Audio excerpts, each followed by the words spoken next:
అంటే మోడీ చేసినటువంటి వ్యాఖ్యలు అంటే ప్రధానమంత్రి విద్వేషపు వ్యాఖ్యలపై ఈసీ సైలెంట్గా ఉందని చెప్పేసి విపక్షాలు కూడా చెప్తున్నారు. అంటే ఈ మౌనం వెనక ఏమంటారు?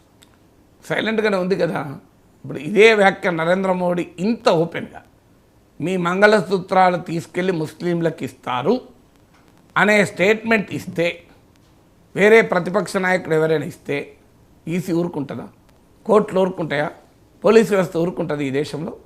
చెప్పండి. ఇప్పుడు ఇదే మాట ప్రైమ్ మినిస్టర్ అనక నేను కోర్టు చేసి ఉంటే నా పైన కూడా కేసు అయ్యేది, సోషల్ మీడియా పైన కేసులు అయ్యేది. ఇప్పుడు మీ ప్రైమ్ మినిస్టర్ అన్నాడు కనుక నేను ప్రైమ్ మినిస్టర్ కోర్టు చేస్తున్నాను కనుక నన్ను ఏం చేయలేరు ఎవరు. సో కానీ ఇలా అంటే మీ ఇంట్లో ఉన్న బంగారం తీసుకెళ్ళి ముస్లింలో పంచుతారు, మీ దగ్గర ఉన్న ఇల్లు, మీకు ఊర్లో ఆ ఇల్లు పట్టణంలో అపార్ట్మెంట్ ఉంటే తీసుకెళ్ళి పంచుతారు, ఆఖరికి మీ మంగళసూత్రాలను కూడా వదలరు అని అంటే ఇది చట్టం అంగీకరిస్తుంది. ఆ మారల్ కోడ్ ఆఫ్ కండక్ట్ అంగీకరిస్తుంది. ఎన్నికల ప్రవర్తన నియమావళి ఉంది కదా, అందులో ఫస్ట్ పాయింట్ ఉంటుంది, మీరు చదవండి, గూగుల్లో కొడుతుంది, ఎవరికైనా దొరుకుతుంది. సో అందులో ఫస్ట్ సెంటెన్స్ ఉంటుంది, మతభావాలను రెచ్చగొట్టకూడదు, మత విద్వేషాలను రెచ్చగొట్టకూడదు, వివిధ మతాల మధ్య విద్వేషాలను కలిగించకూడదు అని ఉంటుంది.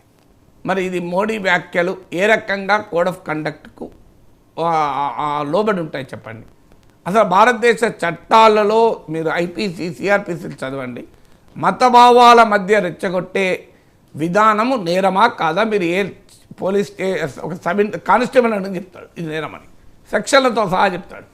ఈవెన్ భావ ప్రకటన స్వేచ్ఛ ఆర్టికల్ 19(1)A ప్రతి ఒక్కరికి మాట్లాడే హక్కు ఉంటుంది. ఆర్టికల్ 19(2) సహేతుక ఆంక్షలు, రీజనబుల్ రిస్ట్రిక్షన్స్ విధించేటువంటి అవకాశం ఉంటుంది. సో ఈ రీజనబుల్ రిస్ట్రిక్షన్లో ముఖ్యమైనది ప్రజల మధ్య శత్రుత్వాన్ని, ప్రజల మధ్య విద్వేషాన్ని, ప్రజల మధ్య విభేదాలను రగిలించకూడదు అని.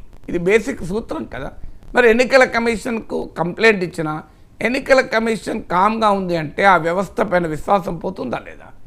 అందుకే మోడీ ప్రభుత్వం సుప్రీంకోర్టు తీర్పును కూడా పక్కకు మార్చి ఇలా చట్టం చేశారు. సుప్రీంకోర్టు ఏం చెప్పిందంటే ఎన్నికల కమిషన్ చాలా కీలకం, ఎందుకంటే ఫ్రీ అండ్ ఫెయిర్ ఎలక్షన్సే డెమోక్రసీకి మూలం. ఫ్రీ అండ్ ఫెయిర్ ఎలక్షన్స్ భారత రాజ్యాంగ బేసిక్ స్ట్రక్చర్లో భాగం. ఆ ఫ్రీ అండ్ ఫెయిర్ ఎలక్షన్స్ నిర్వహించేటువంటి ఎన్నికల కమిషన్ రాజకీయాలకు అతీతంగా ఉండాలి. అందువల్ల దాని నియామకంలో చీఫ్ జస్టిస్ కూడా పాత్ర ఉండాలని సుప్రీంకోర్టు తీర్పు చెప్తే అవసరం లేదు, మా ఇష్టం వచ్చిన వాళ్ళని మేము నియమించుకుంటామని చట్టం చేశారు. ఇప్పుడు వాళ్ళు నియమించుకున్న వాళ్ళే కనుక ఈ రకంగా మౌనంగా ఉన్నారు. సో ఇలా ఇది ఫెయిర్ ఎలక్షన్ అవుతుందా?